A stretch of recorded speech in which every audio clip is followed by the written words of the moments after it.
कमाई खाके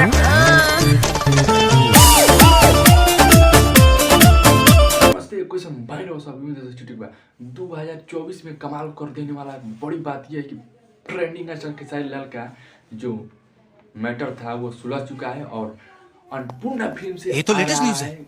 13 तारीख को कमर के कमाई जो अखिलेश कश्यप जी लिखे हुए हैं और उनका ही चैनल से अन्नपूर्णा फिल्म से आ रहा है गाना। वो बहुत खुशी की बात है कि 2024 में धमाल मचा देने वाला सबसे सुपर हिट गाना अन्नपूर्णा फिल्म से आ रहा है कमर की कमाई। हो गाना का ट्रीजर हम देख कर इतना प्रफुल्लित हो गए कि बहुत बड़ा लेवल पर शूट गाना हुआ है और बहुत एचडी और क्वालिटी वीडियो के बारे में बात करें तो बहुत ही मस्त है और बहुत ही बड़ा लेवल पर बहुत खर्चा किया है इस वीडियो में अन्नपूर्णा फिल्म के प्रोड्यूसर अखिलेश कश्यप जी।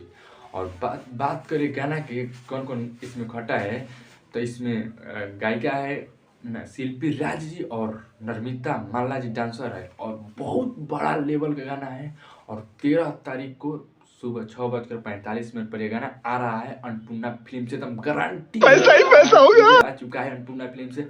अभी तक ट्रीजर आप लोग नहीं देखे हो तो जाकर देख सकते हैं। ट्रीजर इतना कमाल ट्रीजर है कि बाप रे 2024 में रिकॉर्ड टूट देने वाला है। यही पहला गाना है खेसारी लाल यादव का 2024 में। बहुत ही खुशी की बात है कि खेसारी लाल यादव का एग्रीमेंट वाला बात सुलझ हो चुका है और बहुत ही बड़ा लेवल का गाना आ रहा है अन्नपूर्णा फिल्म से। तो आप लोग जाकर जरूर देखें। जय हिंद।